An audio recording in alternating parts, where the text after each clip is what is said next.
Assalamualaikum warahmatullahi wabarakatuh. Saya Sri Oktaviati dari kelas 12-6, absen 10. Nama saya Marsha Tresnandia Zahira dari kelas 12-6. Saya absen 15. Saya Nabila Nirlanisa, kelas 12-6, absen 18. Saya Naila Zaskia Sabila dari kelas 12-6. Oke, saya Wahyu Kausar Ramadan, kelas 12-6, absen 33. Nomor 41, perkembangan media sosial memungkinkan penyebaran informasi dengan cepat, luas, dan real time.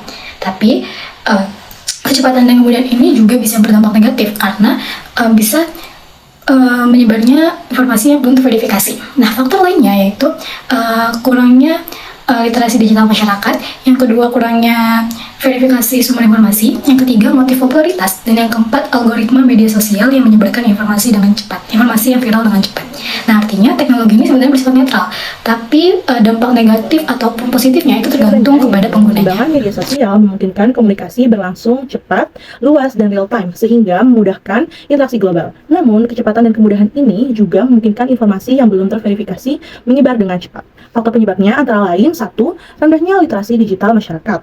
2. Kurangnya verifikasi sumber informasi. 3. Motif popularitas atau sensasi. 4. Algoritma media sosial yang mempercepat penyebaran konten viral. Artinya, teknologi bersifat netral, dampaknya ditentukan oleh cara pengguna memanfaatkannya.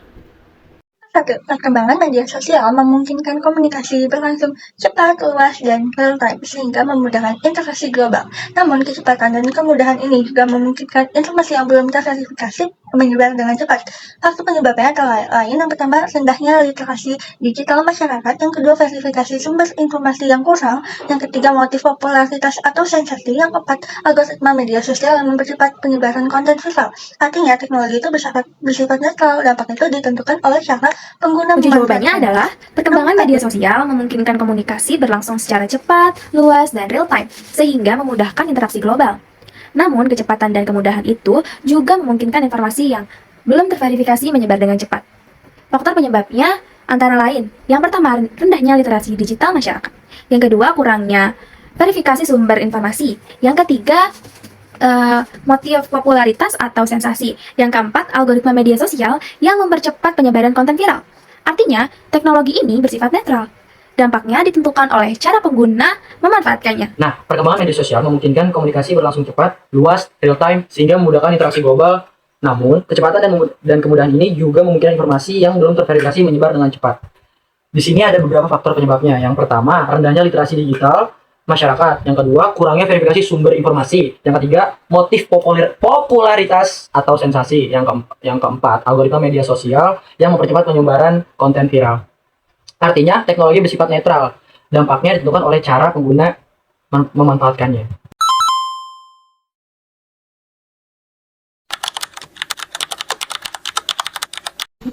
Lalu nomor 42, kebijakan tersebut sebenarnya membawa berdampak positif, yaitu meningkatkan akses materi dan juga fleksibilitas belajar. Namun penurunan interaksi sosial itu menunjukkan bahwa kebijakan ini juga memberikan dampak negatif. Nah, rekomendasi solusinya adalah: yang pertama, ada menggabungkan pembelajaran digital dengan tatap muka. Lalu yang kedua, mengadakan kegiatan kolaboratif offline. Lalu yang ketiga, membatasi screen time dalam proses belajar. Dan yang keempat, mendorong diskusi kelompok offline. Nah, dengan ini perkembangan teknologi tetap bisa diterapkan dalam pembelajaran tanpa mengurangi atau menghilangkan interaksi sosial. Selanjutnya, nomor 4. Kebijakan tersebut berdampak positif dalam meningkatkan akses materi dan fleksibilitas belajar. Namun, penurunan interaksi sosial menunjukkan adanya dampak negatif pada aspek sosial dan emosional siswa. Rekomendasi solusi yaitu: yang pertama, menggabungkan pembelajaran digital dengan tatap muka atau blended learning. Yang kedua, mengadakan kegiatan kolaboratif online. Yang ketiga, membatasi screen time dalam proses belajar. Keempat, mendorong diskusi kelompok langsung. Dengan demikian, manfaat teknologi tetap maksimal tanpa mengorbankan keseimbangan sosial. Nomor 14, kebijakan itu tuh berdampak positif dalam meningkatkan akses dan fleksibilitas belajar. Namun, penurunan interaksi sosial menunjukkan adanya dampak negatif pada akses sosial dan emosional siswa. Nah, rekomendasinya itu menggabungkan pembelajaran dengan tatap muka, blended learning. Nah, yang kedua, mengadakan kegiatan kolaboratif offline. Yang ketiga, membatasi screen time. Dan yang keempat, diskusi kelompok langsung. Dengan demikian, manfaat teknologi itu tetap maksimal tanpa mengorbankan keseimbangan sosial. Oke, kunci jawabannya adalah kebijakan tersebut berdampak positif dalam meningkatkan akses materi dan fleksibilitas belajar. Namun, penurunan interaksi sosial menunjukkan adanya dampak negatif pada aspek sosial dan emosional. Oke, rekomendasi solusinya. Yang pertama, menggabungkan pembelajaran digital dengan pembelajaran tatap muka atau blended learning. Yang kedua, mengadakan kegiatan kolaboratif online. Yang ketiga, membatasi screen time dalam proses belajarnya. Yang keempat, mendorong diskusi kelompok langsung. Dengan demikian, manfaat teknologi tetap maksimal tanpa mengorbankan keseimbangan sosial. Nah, kebijakan tersebut berdampak positif dalam meningkatkan akses materi dan fleksibilitas belajar. Namun, penurunan interaksi sosial menunjukkan adanya dampak negatif pada aspek sosial dan emosional siswa. Di sini ada beberapa rekomendasi. Yang pertama ada menggabungkan pembelajaran digital dengan tatap muka. Terus mengadakan kegiatan kolaboratif offline.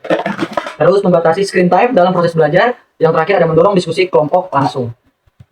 Dengan demikian manfaat teknologi tetap maksimal tanpa mengorbankan keseimbangan sosial.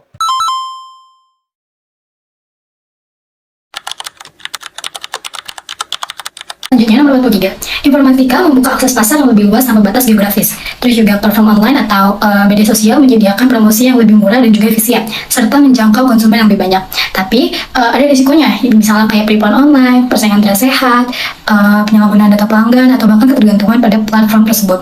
Maka hal ini berarti pelaku usaha memerlukan literasi digital yang tinggi dan juga mengerti strategi keamanan data. Jawabannya, informatika membuka akses pasar yang lebih luas tanpa batas geografis. Media sosial dan marketplace memungkinkan promosi murah dan efisien serta menjangkau konsumen lebih banyak.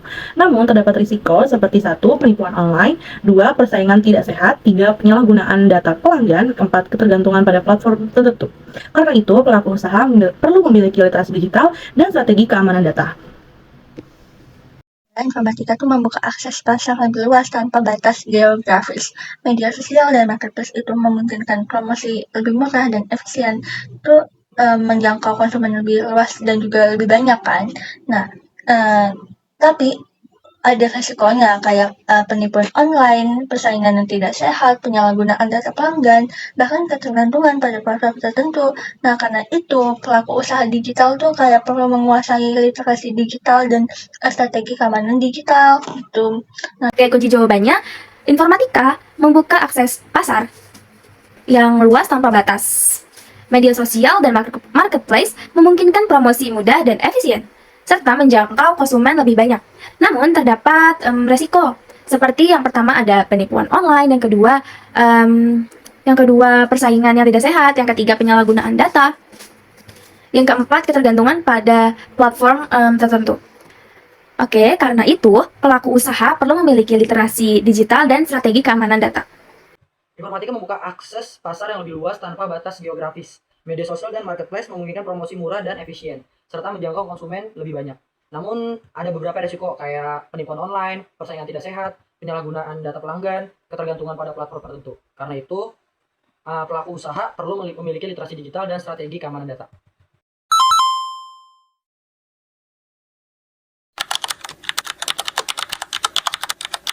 Nomor 24, dari kasus ini tindakan tersebut itu melanggar etika digital. Kenapa? Karena tindakan tersebut itu tidak menghormati privasi dan juga tidak menghargai perasaan orang lain. Padahal dalam etika digital, dalam dunia digital, setiap individu itu berhak atas perlindungan dan juga privasi dan juga reputasi.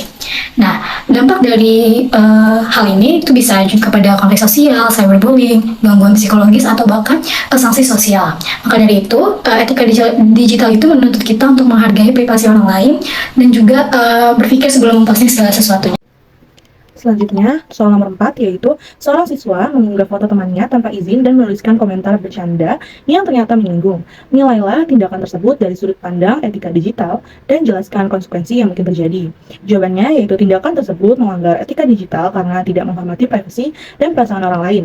Dalam dunia digital, setiap individu berhak atas perlindungan data dan reputasi. Konsekuensi yang mungkin terjadi, yang pertama ada konflik sosial, 2 cyberbullying, 3 gangguan psikologis korban, 4 sanksi sekolah atau hukum. Etika digital menuntut pengguna untuk berpikir sebelum memposting dan menghargai hak orang lain. Nah, nomor 44, tindakan itu melanggar etika digital karena tidak menghormati privasi dan perasaan orang lain. Dalam dunia digital, setiap individu itu berhak atas perlindungan dan juga reputasi. Maka dari itu mungkin ada konsekuensi yang terjadi. Yang pertama itu kayak konflik sosial, terus yang kedua cyberbullying, yang ketiga gangguan psikolog pada korban, terus yang keempat tuh kayak sanksi sosial atau hukum. Nah, makanya etika digital tuh menuntut pengguna untuk berpikir sebelum posting dan menghargai hak orang lain. Gitu. Oke, kunci jawabannya, tindakan tersebut melanggar etika digital karena tidak menghormati privasi dan perasaan orang lain.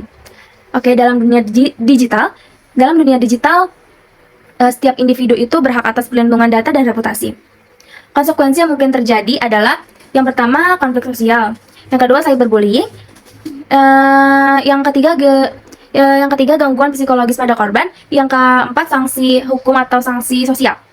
Oke, etika digital menuntut pengguna untuk berpikir sebelum memposting dan menghargai hak orang lain. Oke, next yang keempat, seorang siswa mengunggah foto temannya tanpa izin dan menuliskan komentar bercanda yang ternyata menyinggung. Di sini kita disuruh nilai tindakan tersebut dari sudut pandang etika digital dan jelaskan konsekuensi mungkin yang terjadi. Tindakan tersebut melanggar etika digital karena tidak menghormati privasi dan perasaan orang lain. Dalam dunia digital, setiap individu berhak atas perlindungan data dan reputasi. Di sini konsekuensi yang dapat terjadi yang pertama ada konflik sosial, cyberbullying, gangguan psikologis korban, sanksi sekolah, atau hukum. Etika digital menuntut pengguna untuk berpikir sebelum memposting dan menghargai hak orang lain.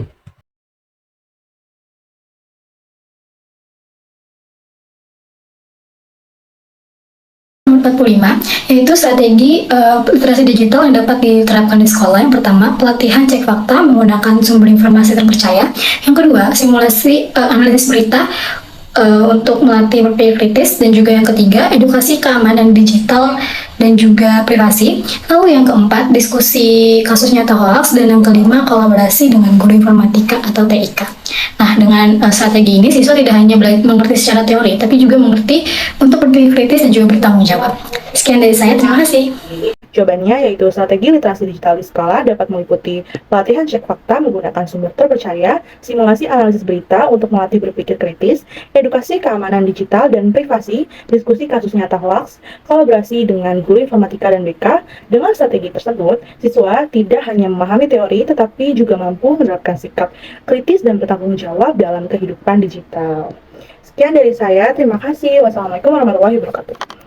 Nah, strategi literasi digital di sekolah itu dapat meliputi pelatihan cek fakta menggunaan sumber terpercaya, simulasi analisis berita untuk melatih berpikir kritis, edukasi keamanan digital dan privasi, terus diskusi kasus nyata hoax, lalu kolaborasi dengan guru informatika dan BK.